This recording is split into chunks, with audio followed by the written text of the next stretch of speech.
Grace Holden was 43 years old when she turned a brass key in a lock she didn't know existed and opened a door her father had hidden for 40 years.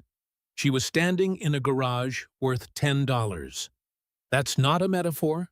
That's the number on the appraisal, $10, written in black ink on a legal document signed by her father 8 months before he died. Her brother, Paul, 51, a corporate attorney in Chicago, billing $400 an hour, inherited the four-bedroom house, the yard, the driveway. Her sister, Lena, 47, got $41,000 in savings and a sedan with 60,000 miles on it. Grace, the youngest, the one who had moved home at 38 and spent 5 years bathing her mother, feeding her when she threw the plate, holding her father's hand through his last breath. Grace got a detached garage on a dead-end street where the pavement cracked and weeds grew through. Paul called it fair. Lena didn't argue. But here's what none of them knew. Behind the workbench, behind the stacked lumber, behind a wall painted the same flat gray as every other wall in that garage, Earl Holden had built a second room. No handle on the door, just a brass keyhole set flush with the cinder block, so thin you'd walk past it 1,000 times and never see it. Grace found the key taped to the underside of a drawer, teeth worn smooth from decades of use. She pressed it into the lock. It fit perfectly. The door swung inward, and cool air rushed out, carrying the smell of sawdust so deep it had soaked into the walls like memory. She stepped through. The room was twice the size of the workshop. A high window let in a wide column of morning light, and in that light, standing quiet and still, was furniture. A dining table with hand-carved legs. 6 chairs, each one slightly different, each one perfect. A bookshelf tall enough to reach the ceiling. A bed frame cut from a single piece of dark walnut. A rocking chair with armrests worn to a shine. A writing desk with dovetailed drawers and small brass pulls. Every piece had a paper tag hanging from a length of cotton string. Grace walked to the dining table and turned the tag over. Her father's handwriting pencil on paper, steady and sure. For Grace. She touched the rocking chair. For Grace. The bookshelf. For Grace, the bed frame, the desk, every single piece in that room. For Grace. Earl Holden was 74 when he died. He worked the counter at Callaway's Hardware 6 days a week for 30 years. He never asked for a raise. He never missed a shift. He drove the same truck for 2 decades and wore the same boots until the soles gave out. Everyone in town knew him as a quiet man with rough hands who didn't talk much and never complained about anything. Nobody knew that for 40 years, 3 nights a week, sometimes 4, he walked into this garage and built museum-quality furniture under a name no one in his family had ever heard. Nobody knew that collectors across the country had been trying to find the man behind that name for years. Nobody knew he'd saved over $340,000 in a bank account with his youngest daughter's name on it. He hid all of it, the furniture, the money, the name, the room itself behind a $10 appraisal, and a rusted garage door on a street nobody visited. And he did it because he knew exactly what would happen if the wrong people found it first. This is the story of why Earl Holden spent his entire life building an inheritance for the daughter who stayed and buried it so deep that the only way to find it was to be the kind of person who would actually walk inside and look. But to understand what Grace found in that garage, you need to understand what she gave up to get there. And that part starts 5 years earlier with a phone call, a diagnosis, and a mother standing in the kitchen wearing a winter coat in July. 5 years before that garage door opened, Grace Holden's phone rang at 2 a.m. She was in Asheville halfway through a double shift in the ER. She had a 1-bedroom apartment, a cat she'd adopted from a patient's family, and a life that was small but hers. The caller ID said Dad. Earl Holden never called at 2 a.m. He never called past 9.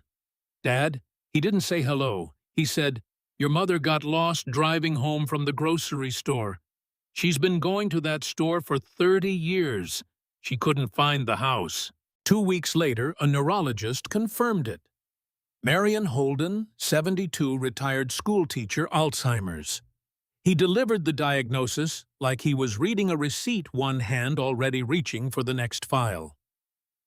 Grace sat in the exam room and watched her mother smile at a poster on the wall, completely unaware that her life had just been rewritten. Grace gave up her apartment in 3 days, found a subletter, packed 2 bags, gave the cat to the neighbor who already fed him half the time, drove 4 hours home without stopping.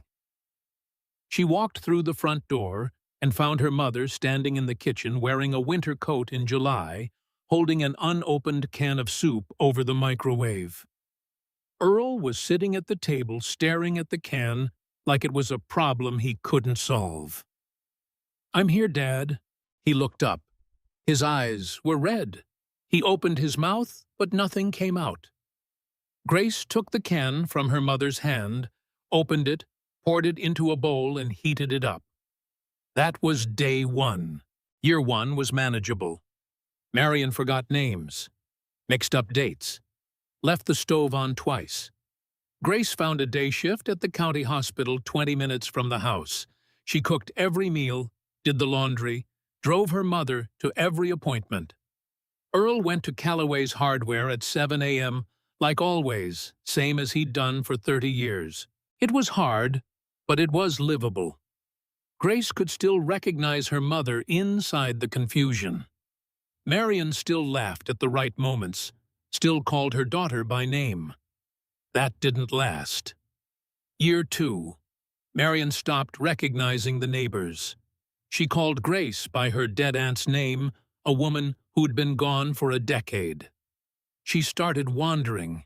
One night at 3 a.m., Grace woke to the sound of the front door clicking open. She ran downstairs. Marion was standing barefoot in the driveway in her nightgown, staring up at the sky like she was looking for something she'd lost. Grace installed new locks, then alarms on the doors. Then she stopped sleeping through the night entirely. She lay in bed with one ear open, listening for footsteps in the hall, waiting for the sound of a door that shouldn't be opening. She was 40 years old, and she hadn't slept more than 4 hours in a row in 6 months. Year 3 broke something. Grace was giving her mother a bath on a Tuesday morning. Marion pulled her arm away hard enough to splash water across the floor. "Who are you? Get away from me." "Mom, it's Grace. I'm your daughter." Marion pressed herself against the back of the tub. Her eyes were wide and frightened. "I don't have a daughter named Grace."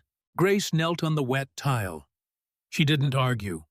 She'd learned that arguing made it worse. She took a breath and said the sentence she'd practiced for weeks. "I'm the one who's going to help you today." Most days Marion accepted that. Some days she screamed. Paul called once a month. The script never changed. "How's Mom?" "She doesn't know who I am, Paul." A long pause. Then the same line every time delivered like he was reading it off a card. "That's tough, Grace. I wish I could be there more." "Then come. I've got a case going to trial. You know how it is." She knew exactly how it was. Paul made $400 an hour in a glass office in Chicago. He hadn't been home in 14 months. He sent his concern in 90-second phone calls and expected that to be enough. Lena was different. Not cruel, not cold, just absent in the way people are when they've convinced themselves that distance is the same as helplessness. Grace knew because she'd heard it in Lena's voice the one time she'd actually asked. It was year 2. Grace had called at 11 p.m. exhausted after Marion had wandered out the front door for the 3rd time that month. "Lena, I need help.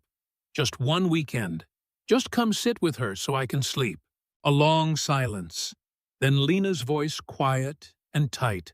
"I can't watch her like that, Grace. I can't sit there and watch Mom not know who I am. I'm not strong enough for that."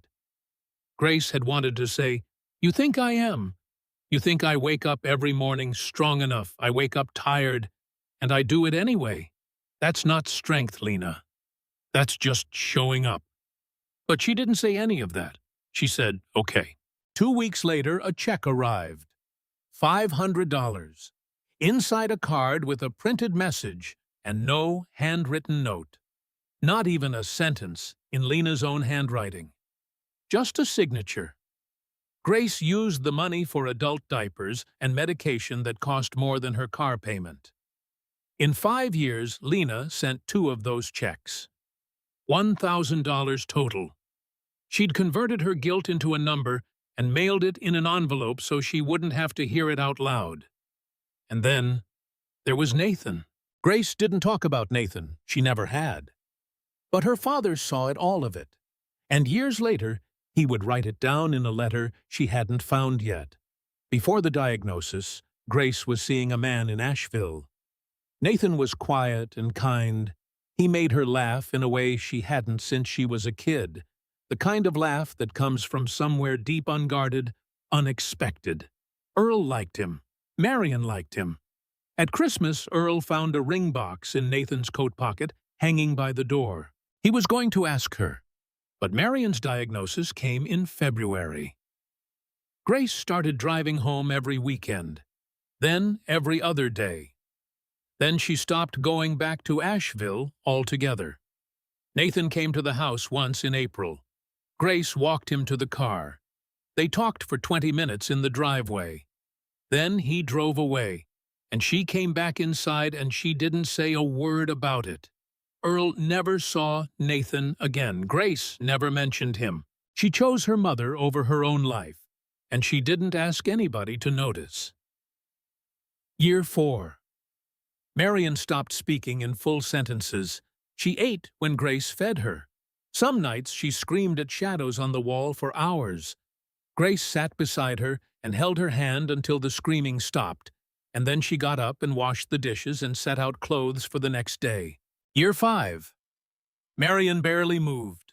Grace bathed her every morning, changed her, combed her hair, sat with her through the long afternoons.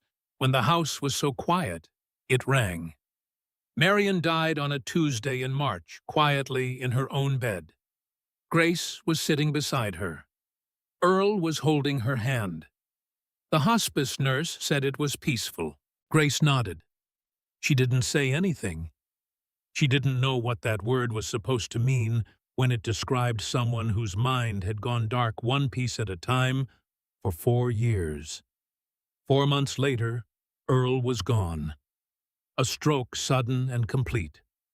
Grace found him on the floor of the garage on Birch Street, collapsed against the base of the workbench, sawdust on his shirt, a pencil in his hand. The paramedic said he was gone before he hit the ground. Grace rode in the ambulance anyway. She held his hand. His fingers were rough and thick with calluses, the hands of a man who had worked with them his entire life. A doctor she knew from the ER put a hand on her shoulder. "I'm sorry, Grace." "Yeah." Paul flew in for the funeral. Lena drove up from Scottsdale. They wore black. They cried. They stood at the graveside and said the right things to the right people. They shook hands with neighbors they didn't recognize. They accepted casseroles they'd never eat. They left within 48 hours. And then Grace was alone in a house that still smelled like both of her parents, with nothing to show for 5 years of her life, except a $10 garage she couldn't bring herself to visit. The lawyer's office smelled like carpet cleaner and old filing cabinets.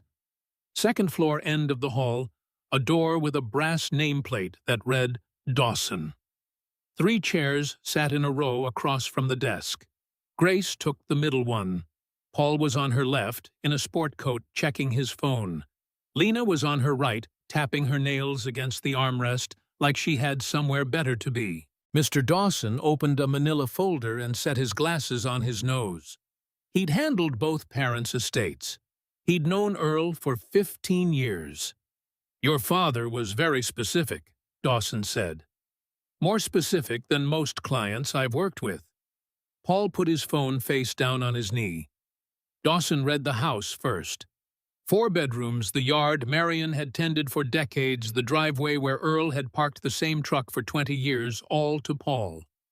Paul nodded once. "That makes sense. I'm the eldest." Nobody asked if it made sense to anyone else. Dawson read the savings next. $41,000 in a joint account and a sedan with 60,000 miles, all to Lena. Lena uncrossed her legs. "Okay." Then Dawson paused. He looked at Grace over the rim of his glasses. His expression shifted, something she couldn't quite read. Not pity, not sympathy, something more careful than that. "To my daughter Grace," he read, "I leave the detached garage located at 14 Birch Street. Appraised value $10.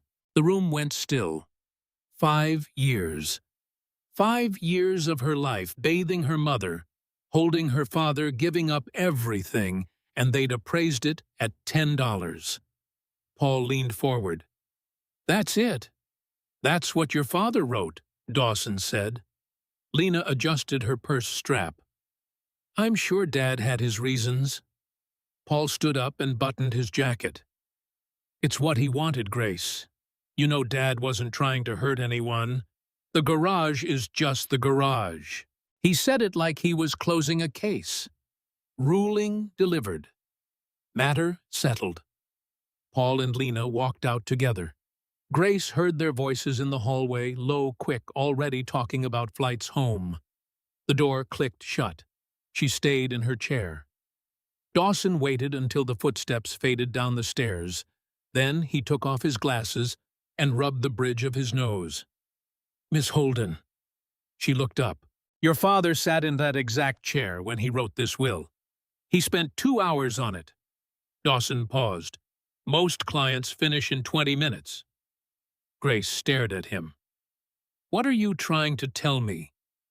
Dawson chose his next words the way a man handles something fragile, slowly with both hands. "Each child receives what they need," he said. "That's how your father put it to me." Grace didn't understand. A $10 garage was what she needed. After everything she'd done, that was what she needed. She walked out into flat afternoon light. Paul's rental was already gone. Lena was standing by her car at the curb, sunglasses on, keys in her hand. Grace stopped on the sidewalk. "I know this isn't what you expected." Lena pulled her sunglasses down and looked at her sister. "But Dad wasn't himself those last few years. The confusion, the forgetfulness, he probably just forgot to update things." Grace felt something harden inside her chest. "He wrote it 8 months ago, Lena. He was himself." She held her sister's gaze. "He just wasn't who you wanted him to be." Lena opened her mouth, closed it, put her sunglasses back on, got in the car. Grace stood on the sidewalk until the engine noise faded down the block. 2 weeks passed. Grace told herself she was busy. She told herself the garage didn't matter, 4 walls and a roof on a dead-end street. What could possibly be in there? But Dawson's words kept circling back. Each child receives what they need. Earl Holden had sat in a chair for 2 hours, writing a will that most men finished in 20 minutes. He'd put a $10 price tag on the only thing he left his youngest daughter. And his lawyer looked at Grace like there was something he wanted to say, but couldn't. On a Thursday morning, she drove over. Not because she expected anything, because sitting alone in the house had become unbearable, and the garage was the last thing that still felt connected to her father. Birch Street was 3 blocks from the hardware store on the far side of the railroad tracks. Grace had been there before, years ago when she was small. Earl used to bring her on Saturday mornings while he checked on a few things. She'd sit in the truck with a juice box and a coloring book, while he disappeared inside for an hour, sometimes two. He always came back smelling like sawdust. Then he'd take her for ice cream.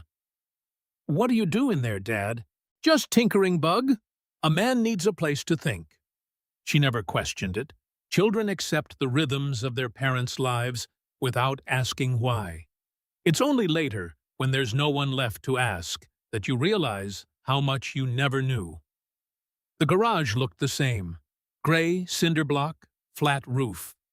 A metal rolling door rusted along the bottom.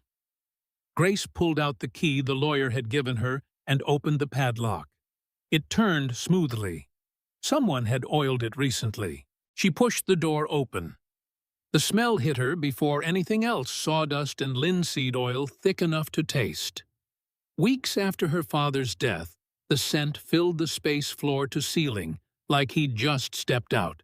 The workbench ran the length of the left wall, 8 feet of solid wood.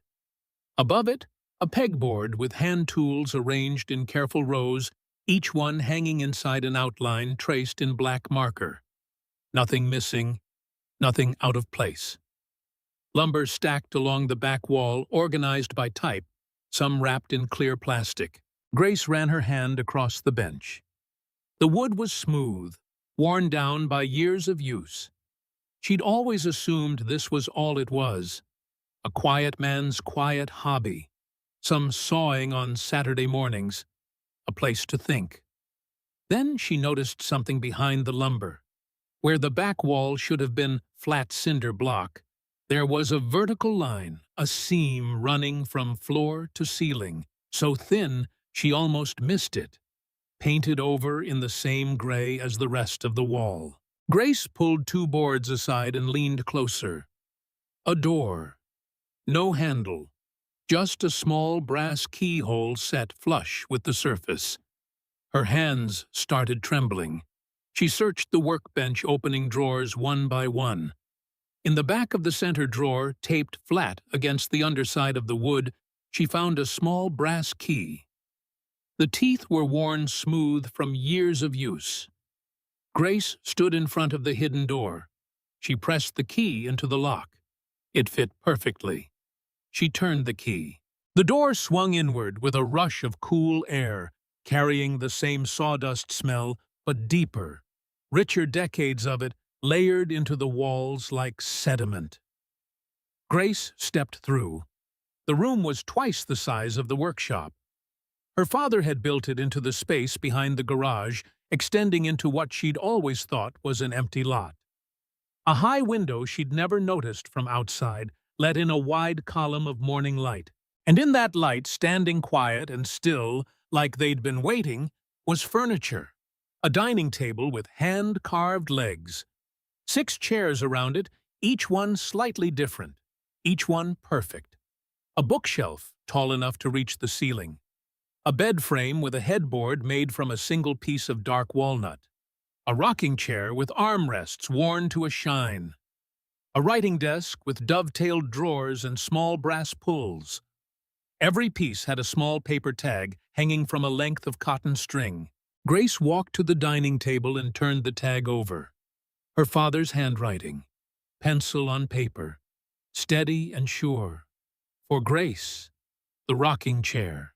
For Grace, the bookshelf. For Grace, the bed frame, the desk, every single piece in that room. She lowered herself to the floor and leaned her back against the table leg. The wood was smooth and cool against her spine. Morning light fell across 40 years of work she had never known existed. Dust drifted in the beam, fine and slow, rising and falling, in currents she couldn't feel. And every piece of it had her name on it. Eventually, she stood, wiped her face with the back of her hand, and went to the writing desk. She pulled open the top drawer. A leather-bound journal lay flat inside. The cover was worn soft from handling the spine cracked from decades of use. She opened to the first page, E. R. Langford Furniture Journal. Volume 1. The entries spanned 38 years, sketches of side tables, dressers, dining sets, bed frames. notes on wood grain joinery methods, finishes, and at the bottom of most pages, a name and a dollar figure. Sold to Bennett, $8,000. Sold to Bennett, $12,000. Sold to Bennett, $15,000. Earl Holden, the man who stood behind a hardware store counter for 30 years, had been building and selling museum-quality furniture under a name nobody in his family had ever heard. She flipped back to the inside of the front cover, smaller writing at the bottom, almost hidden by the crease of the binding. EER equals Earl Robert. Langford equals Marion's maiden name. He had named his secret life after himself and his wife. Beneath, where the journal had rested, a small leather bank book. She opened it. Balance $341,000. The account was listed under two names: Earl W. Holden, Grace E. Holden. At some point, without telling her, without asking, without saying a single word, her father had walked into a bank and put her name on it. Grace sat at the desk and pressed both palms flat against the writing surface. Her father had been building her a home one piece at a time for 40 years. The table she'd eat at. The bookshelf she'd fill. The bed she'd sleep in. The chair she'd rock in when she was old. And he'd hidden the money to pay for the house that would hold them. Grace picked up her phone and scrolled through her contacts. Gus Calloway answered on the second ring. Grace. His voice was steady, unsurprised. I was wondering when you'd call. You knew. 30 years, maybe longer. I'll be there in 10 minutes. He showed up in 8. Gus Calloway was 68 years old. He'd run the hardware store since his own father retired. He came through the garage door carrying a canvas tote bag. He stopped when he saw the hidden room standing open. So you found it. You could have told me, Gus. Your father made me promise. 30 years, Grace. I wasn't going to break my word the week he died. Gus walked through the room slowly, touching things. His eyes were wet, but his voice stayed even. He sat down in one of the dining chairs. Your dad started building in his 20s. Small pieces, side tables, cutting boards. He wasn't trained, learned from library books and mistakes, but he had patience, real patience, the kind where you spend 3 weeks on a single joint because you know it matters. By 35, he was building at a level most professionals never reach. 3 nights a week, Grace said. Sometimes 4. Your mother always knew. Gus told her about Bennett Marsh, the dealer in Raleigh, who handled Gallery's private sales shipping. Earl would build a piece, drive it down, hand it over. He never met a single buyer. E.R. Langford was a name on a catalog card. Collectors tried to find him for years. Bennett always said the artist preferred to remain anonymous. Gus reached into his bag and pulled out a catalog. Glossy cover. Heavy paper. E.R. Langford, 40 years of American craft. Photographs of furniture she recognized. Estimated values $15,000. $22,000. $38,000. He was famous, Grace said. Her voice cracked. In certain circles. But nobody knew the man behind it. That's what your father wanted. Why hide something this big for his entire life? Gus leaned forward. Your father saw things, Grace. He saw everything. He saw how Paul treated money, how Lena handled obligation. He saw what you gave up when you moved home. And about 10 years ago, he told me he was worried, afraid that if Paul or Lena found out about the money, they'd come after it.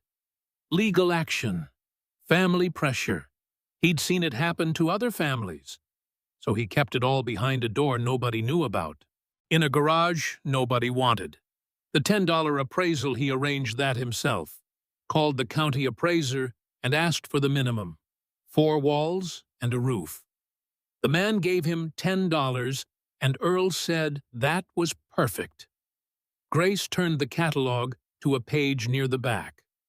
A rocking chair in dark cherry.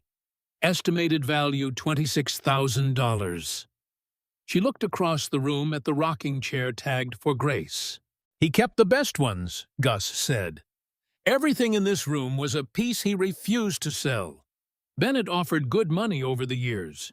Your father said no every time. They're for Grace.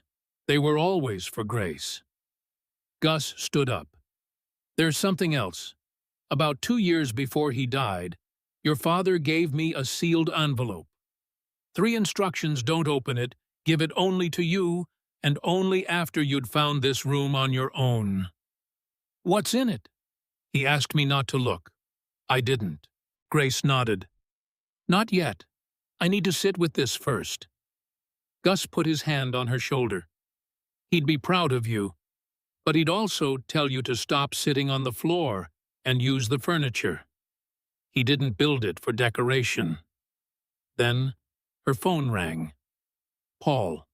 "Grace?" His voice was light, almost breezy. "Quick question. I was going through some of Dad's old paperwork, found a few references to that garage on Birch Street. So, what was in there?" Grace looked at the bank book, the journal, the catalog, the room. "Sawdust," she said. "Some old tools. Nothing worth the trip." A pause that lasted 1 beat too long. "Right. Well, if you find anything interesting, let us know." She knew Paul. That pause meant he was already thinking, already looking. The lie would not hold. 3 days later, "I'm driving down this weekend. Lena's flying in too." "Paul, there's nothing." "Grace," his voice went flat. "I've been a lawyer for 25 years. I know when someone isn't telling me the whole story. Saturday morning, 10 o'clock. Grace spent Friday night in the rocking chair in the hidden room, staring at the ceiling, trying to decide what to do. She could lock the door, hide the key. But Paul would come back. He'd hire an inspector. He'd petition the court. And there was another part of it. A part she wasn't proud of. She wanted him to see it. She wanted Paul to stand in this room and look at what their father built in the silence while his eldest son was in Chicago, letting his mother's calls go to voicemail. Saturday morning was overcast and cool. Grace unlocked the garage and left it open. Paul's rental pulled up at 10 o'clock sharp, Lena in the passenger seat. Paul was wearing a sport coat and leather shoes, courtroom clothes on a Saturday morning. "Come in," Grace said. She led them through the workshop and opened the hidden door. Paul stepped through the doorway and stopped. Grace watched the calculation begin behind his eyes, scanning, cataloging, adding numbers. He wasn't looking at his father's life's work. He was looking at assets. Lena walked straight to the dining table and touched one of the chairs. Then she noticed the tags. "For Grace," Lena read aloud. "They all say that everyone." Paul had already found the desk, opening drawers without asking. He found the bank book. $340,000. He looked up. His face was flat, controlled. "And you weren't going to tell us. I told you what I was ready to tell you." Paul straightened up and buttoned his sport coat, the thing he always did before delivering an argument. "This should be split 3 ways. That's the fair thing to do. You got the house, Paul. Lena got the savings. This is what Dad left me." Dad was confused at the end. He spent 40 years building this room. He was thinking clearly. "Then why didn't he tell us?" Grace looked at her brother. He was standing in the center of a room their father had kept hidden for decades to protect it from exactly this moment. This exact conversation. This exact man. "You can't inherit what you never bothered to see," she said. The room went quiet. Lena broke the silence. She was sitting at the dining table with the journal open. She pointed at a sketch, a rocking chair drawn in careful pencil. Every joint labeled. Beneath it, in Earl's handwriting, for Grace when she's tired, when she needs to rest. Paul glanced at the page. That's sentimental, Lena. It doesn't change the legal question. The legal question, Grace said, is that Dad put my name on the account, joint account, rights of survivorship. It was never part of the estate. I'm not going to let this go, Paul said. I know. He walked out. Car door slammed. Engine started. Lena stayed, one hand resting flat on the page of her father's sketches. He's not wrong that it's a lot of money, Lena said quietly. He's not wrong about the number. He's wrong about everything else. Lena closed the journal. She ran her hand across the table slowly, the way you touch something you're afraid to break. Then she stood up and walked out. Paul was gone. The fight wasn't over. But what Grace was about to find in that desk, hidden beneath a false bottom she'd missed completely the first time, would make all of it irrelevant. 4 sealed envelopes, her father's handwriting.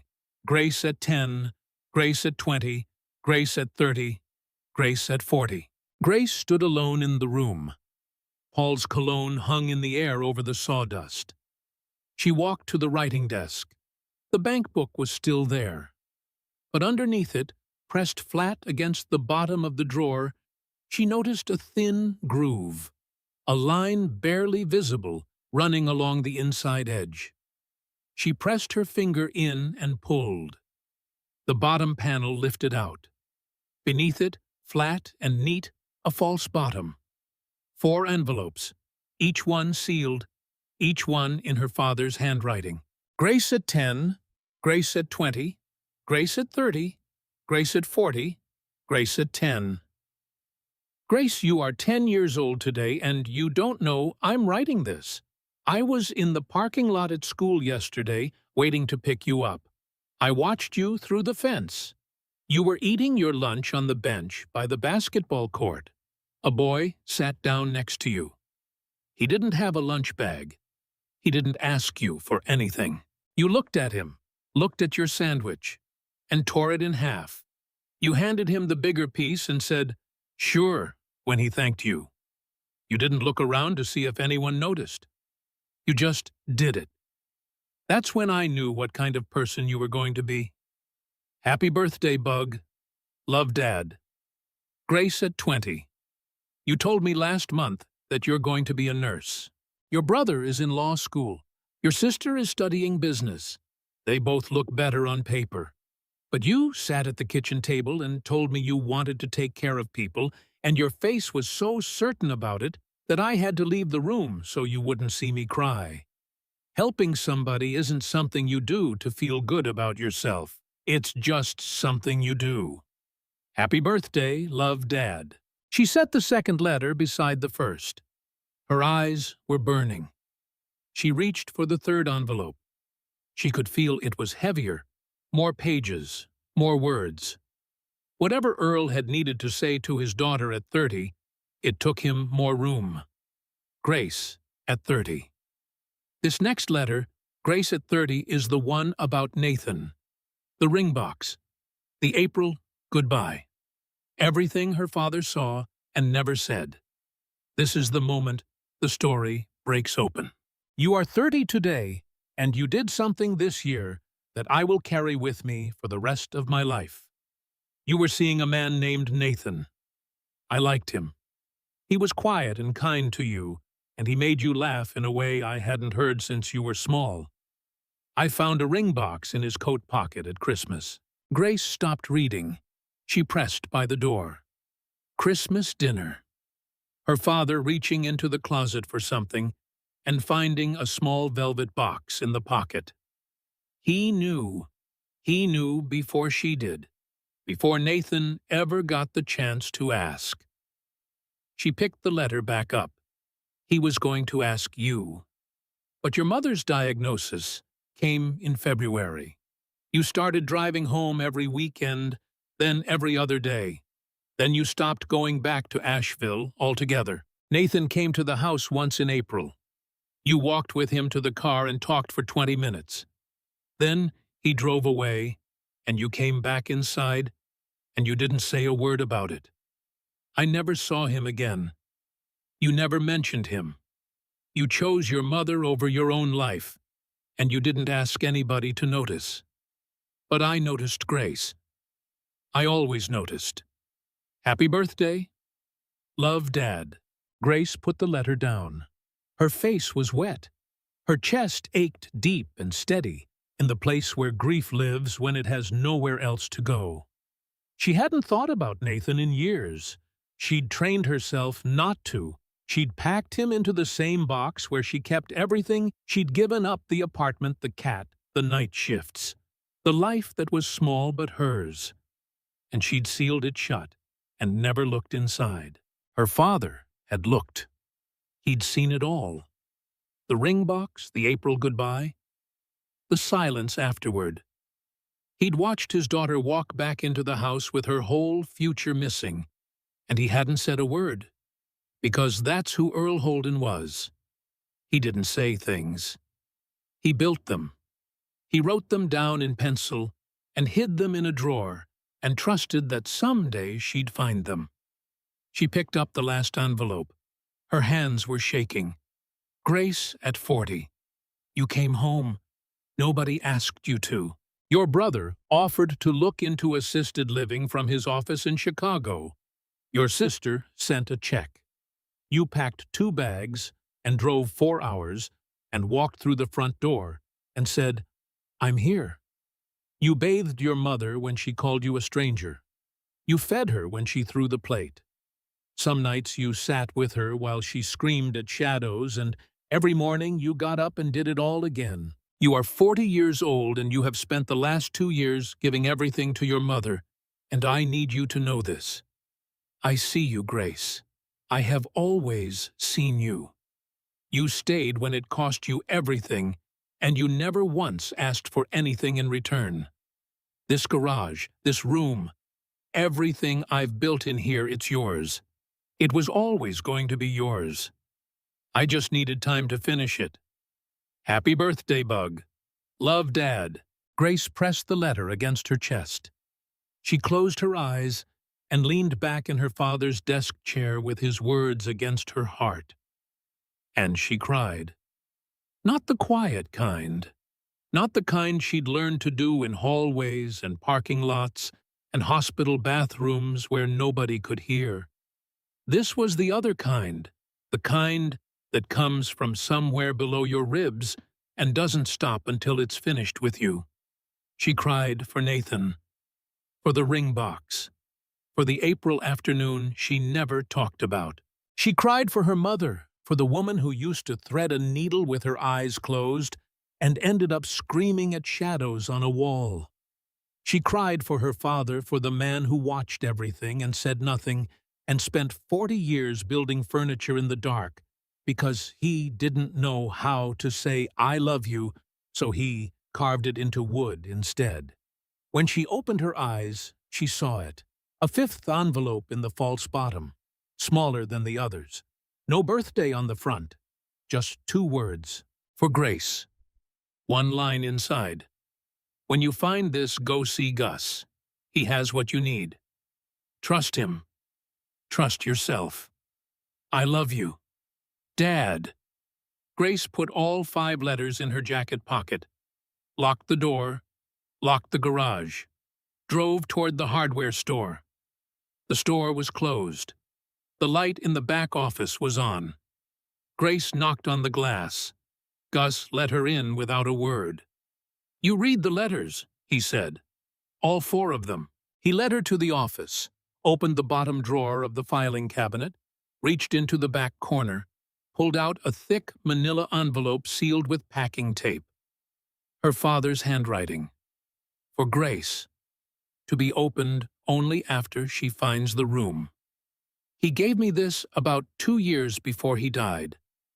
3 promises don't open Don't give it to anyone except you, and don't hand it over until you'd found the room on your own.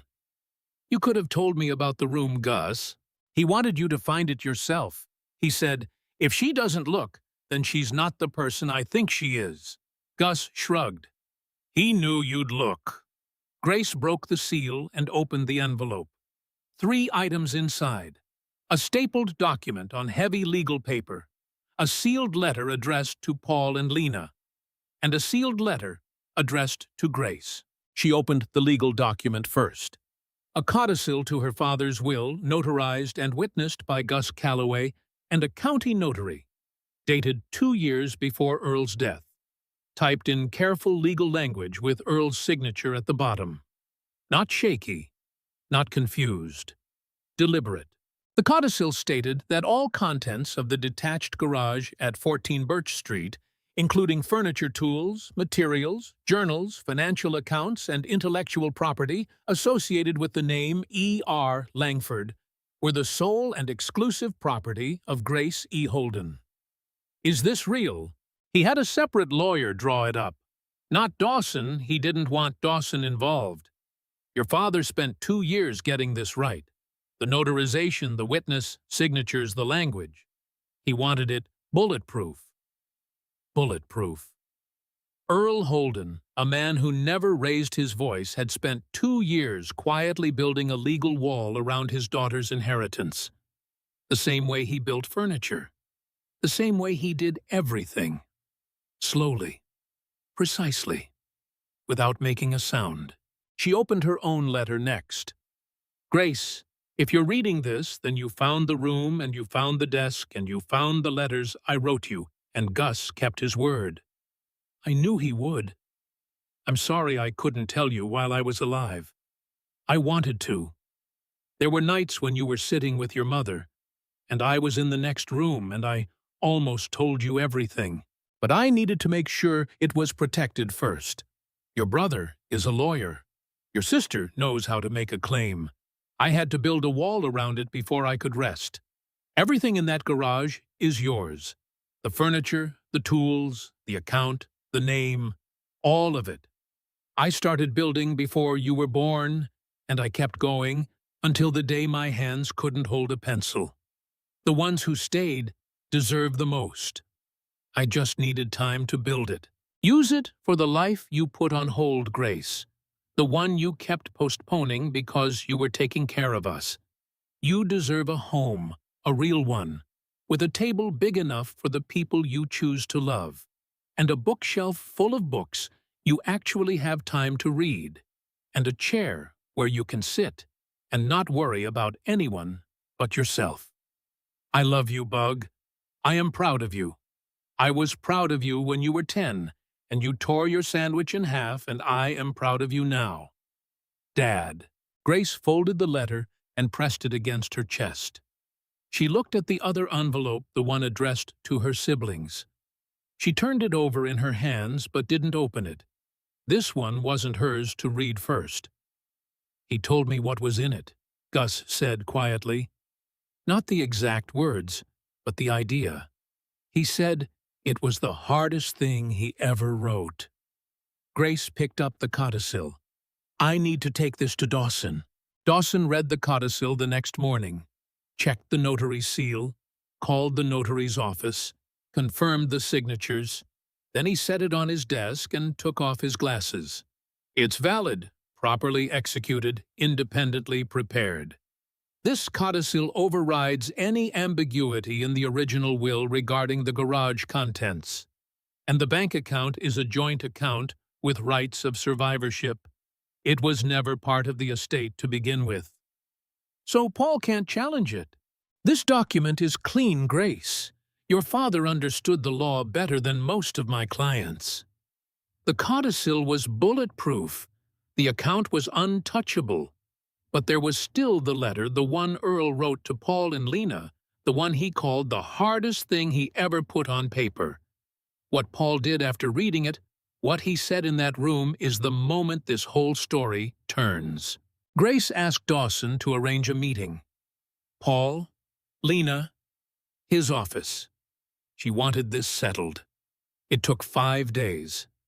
They sat in the same chairs in the same row, in the same order as the first reading. Paul on the left, Lena on the right. Grace in the middle. The same room. The same desk. But everything had changed. Dawson slid the codicil across the desk. This document was discovered among your father's private papers. It's a codicil to the will independently prepared and notarized 2 years before your father's death. It grants Grace sole ownership of all contents within the garage at 14 Birch Street, including furniture tools, financial accounts, and associated intellectual property. Paul picked it up, scanned it once fast, then went back to the top and read it again, slowly. 2 years ago. That's correct. A different attorney. Yes. Paul set the codicil on the desk, pressed his thumb against his temple. He planned this. He sat down and planned all of it, the $10 appraisal, the hidden room, the codicil. He made it so that everything went to Grace, and there was nothing we could do about it. Nobody spoke. Why? Paul looked at Grace. Why would he do that?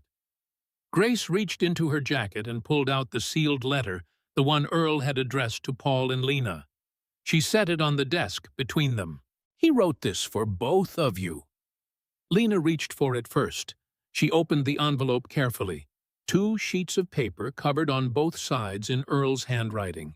She read the first few lines aloud quietly. I love you both. Then stopped. She read the rest to herself. When she finished, she passed the letter to Paul without looking at him. Her face had gone white. Paul took the letter and read.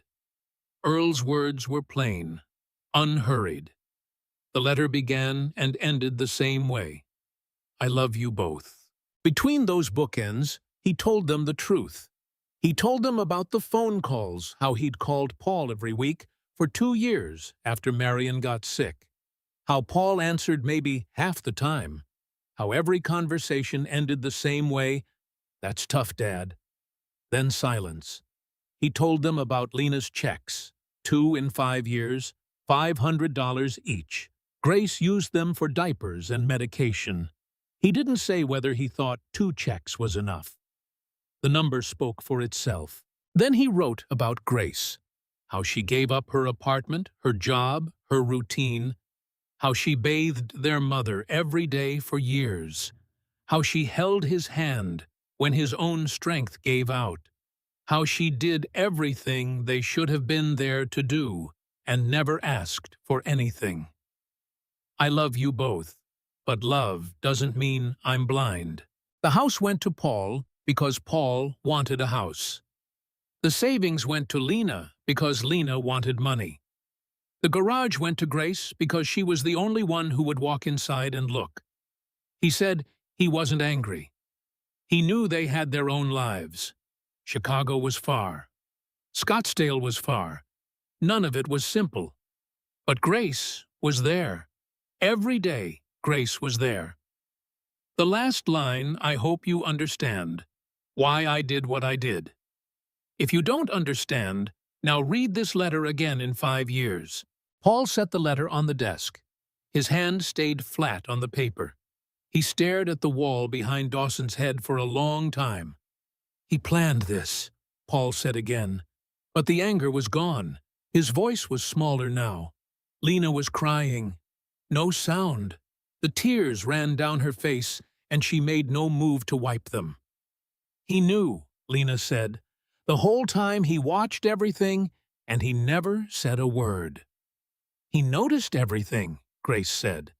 He just didn't say it out loud. Paul turned to Grace. He opened his mouth, closed it.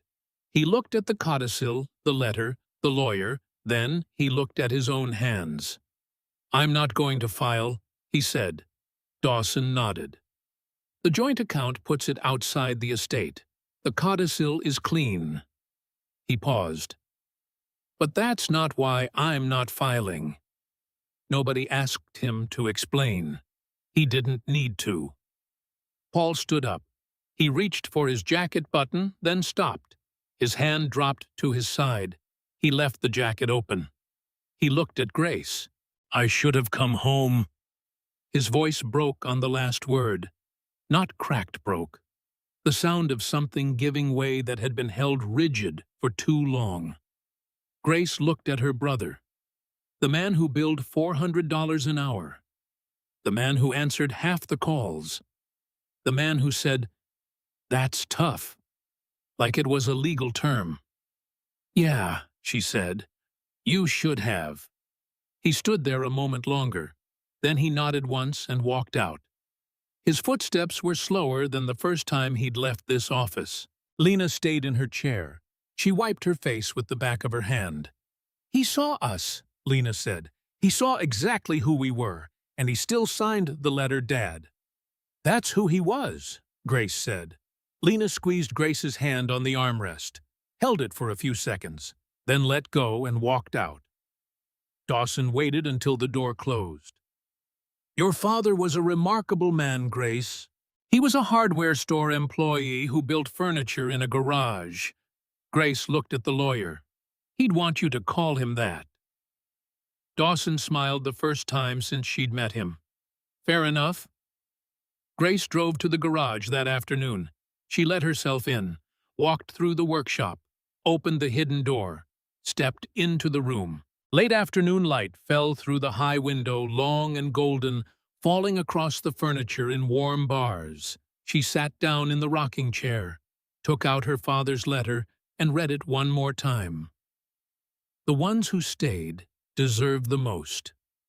I just needed time to build it." She folded the letter, held it in her lap. The chair moved beneath her, slow and even. She ran her hands along the armrests, feeling the grain under her palms smooth and warm from decades of finishing. Her father had shaped this curve. His hands had been where her hands were now. He'd sat in this chair and rocked it to test the balance and decided it was right and tagged it with her name and put it in a room behind a wall and waited. He waited for her to find it. She found it. 6 months later, Grace moved into a craftsman cottage on the west side of town. 2 bedrooms, a kitchen that opened into a living room, a porch with a clear view of the tree line. The previous owner had let it go, peeling paint loose, railing more weeds than grass. But the bones were solid. Grace knew bones. She'd been an ER nurse long enough to know that what mattered was the structure underneath. She furnished it with her father's pieces. The dining table went in the center of the kitchen, 5 of the 6 chairs around it. The 6th she kept at the workshop. There'd always be a place for someone who needed to sit down. The bookshelf filled the living room wall. She started loading it the day she moved in, boxes of books she'd packed when she left Asheville 5 years ago and never opened. Novels, nursing textbooks, a field guide to birds her mother had given her when she was 12. The bed frame with the walnut headboard went in the bedroom. The writing desk sat by the window in the spare room.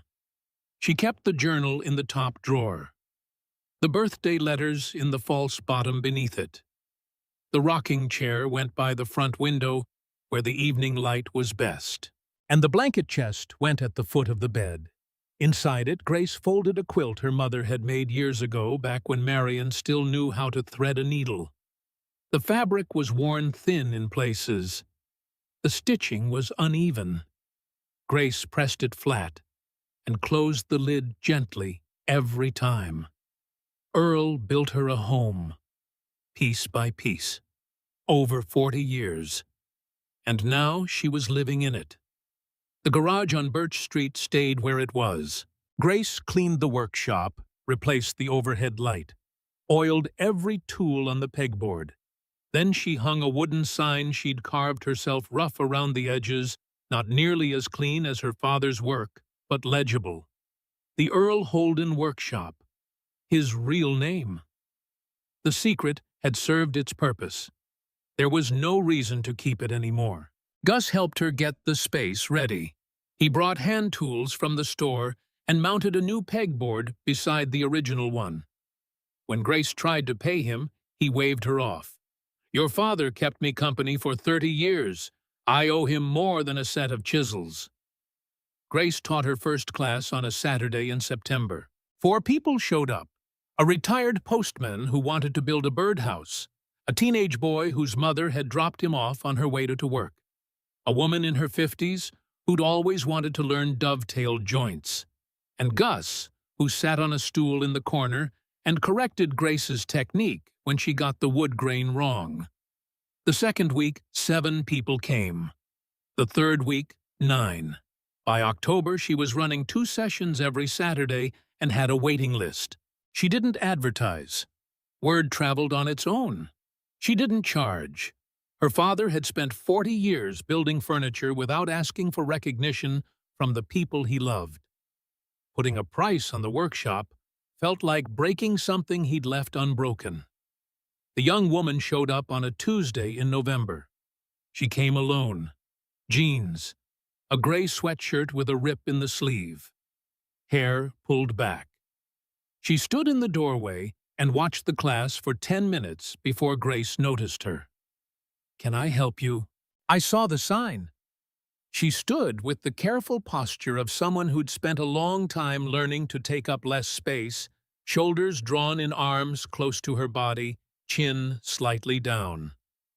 Grace had seen that stance before, in the ER, in waiting rooms, in the faces of women who came in with injuries they explained with a sentence they'd rehearsed in the car. "I just left my husband," the woman said. 5 words, no explanation, just the fact plain and quiet, like she was testing whether it was safe to say out loud. "We're building bookshelves this week," Grace said. "Come in. Start with the joints." The woman came back every Tuesday. She didn't talk much. She measured cut sanded. Her bookshelf took 3 weeks. The joints were uneven. The shelves wobbled slightly. But it held. One evening, she stayed behind. Grace found her sanding a bracket she'd already finished. "I'm on a friend's couch. I can't get a deposit together." Grace looked at the pegboard, her father's tools hanging in their outlines. She thought about Earl, about a man who saw someone who needed something and built it for them without being asked. "I could use help around here. Tuesdays and Thursdays. $15 an hour." The woman smiled, small, barely there. The first one Grace had seen from her in 3 weeks. 3 weeks later, a deposit saved a studio apartment and a bookshelf she'd built with her own hands standing against the wall. She sent Grace a photo. "The joints are crooked, but it holds." Grace wrote back, "That's all it needs to do." Earl Holden built furniture in a hidden room for 40 years and never let anyone see it. Now the door was open and people were walking in. But there were 2 people who still hadn't walked through, and when they finally did, it changed them in ways Earl's letters couldn't. Paul called on a Sunday morning in March. Grace was on the porch with a cup of coffee, watching the crows argue over something in the grass near the tree line. "Grace." His voice was different, quieter, stripped of the certainty she'd heard in it her whole life. "Paul, I was in town last week.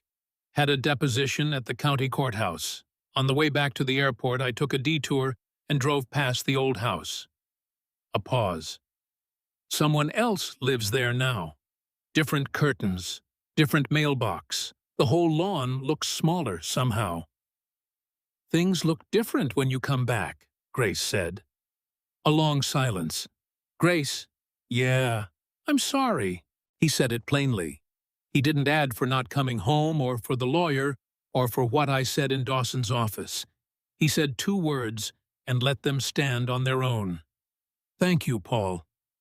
I think about Dad's letters more than I expected to." He cleared his throat. "A lot more." Grace watched the crows. One of them had won the argument and was strutting across the grass with something in its beak. "You can come visit the workshop," she said. He was quiet for a beat. "I'd like that." A letter from Lena arrived that same week. 1 page. Handwritten. Plain white paper. Grace, I've been thinking about Dad's letter. I've read it 5 times. Every time I get to the part about the checks, I put it down and walk around the house for a while before I can pick it up again. 2 checks. 5 years. I don't know how I let myself believe that was enough. You remember when I told you I couldn't watch Mom like that? That I wasn't strong enough? I've been turning that over for months now. I think the truth is worse than what I said. It wasn't that I couldn't. It was that I didn't want to. And I dressed it up as weakness so I could live with it. Dad saw that. He saw it, and he didn't say a word. And he wrote it in a letter, and he still signed it Dad. I'm not asking you to forgive me. I'm just saying what's true. You were there. I wasn't. If you ever want to talk, I'm here now. Love, Lena.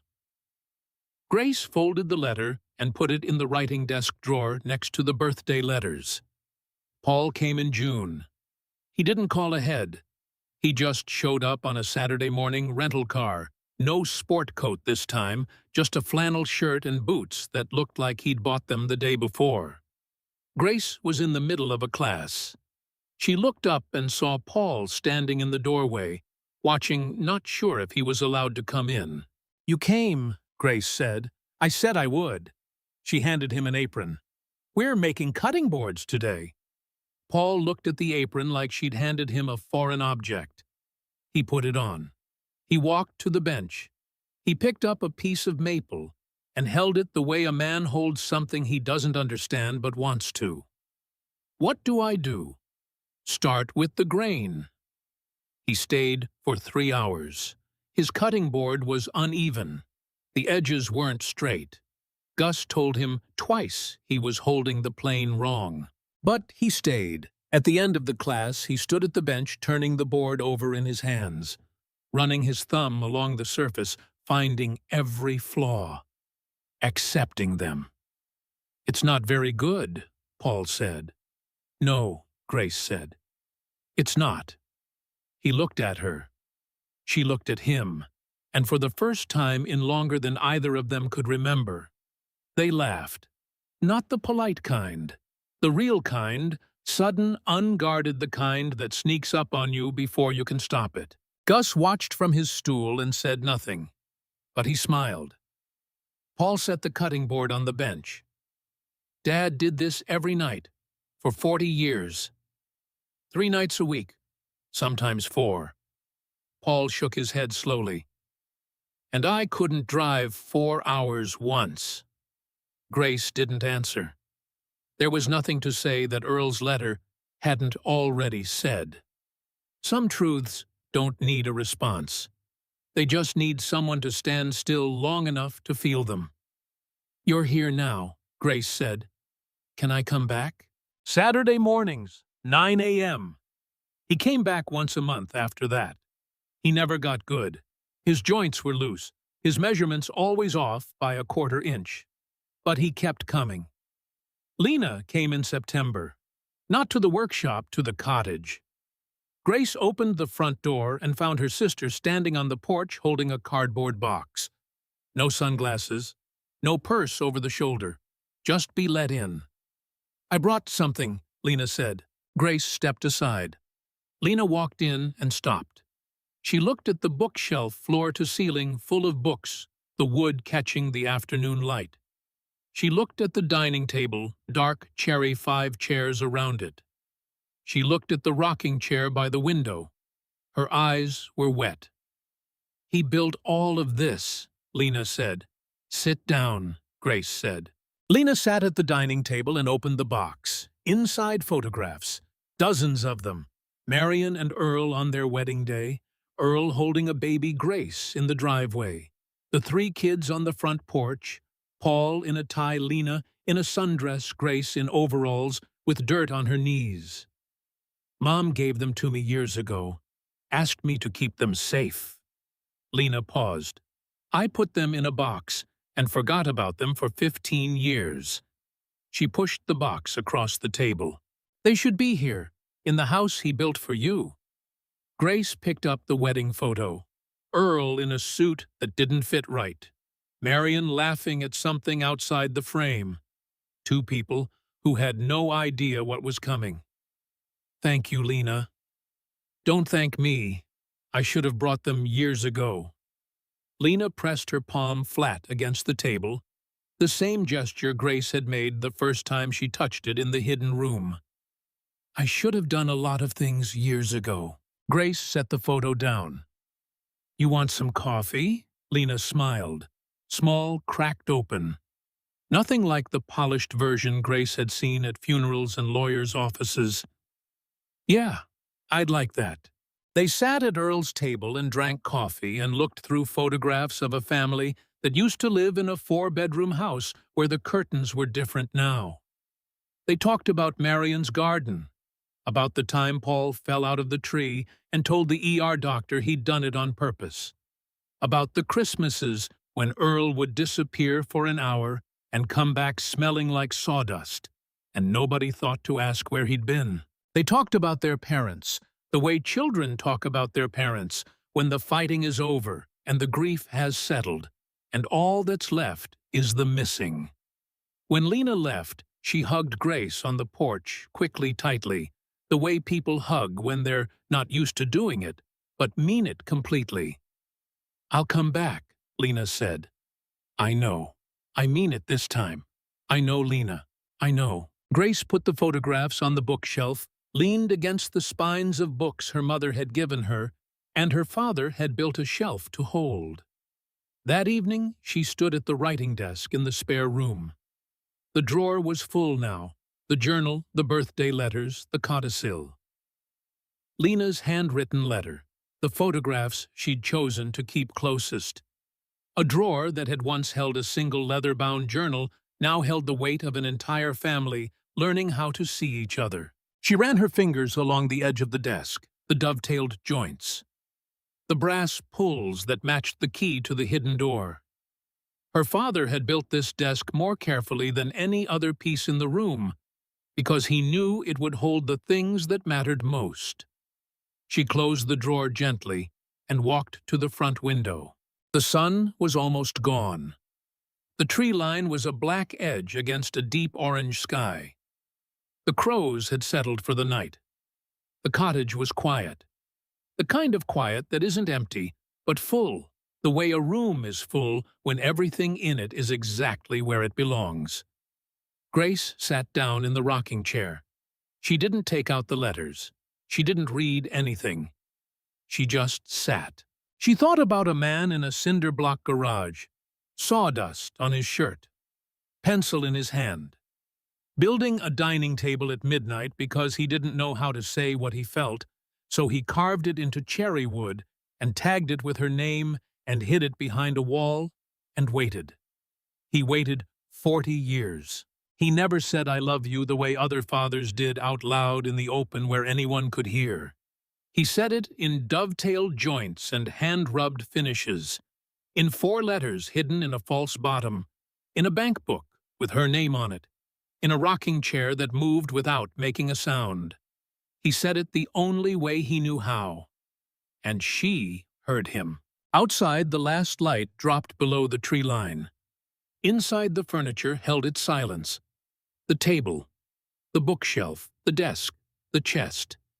Each piece built by a man who never raised his voice, never asked for credit, never needed anyone to see what he was doing. He just built.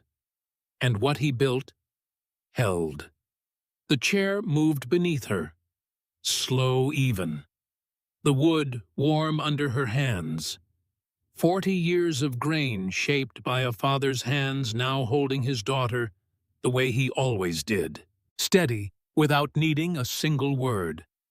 Earl Holden never told his daughter he loved her in a way she could hear while he was alive.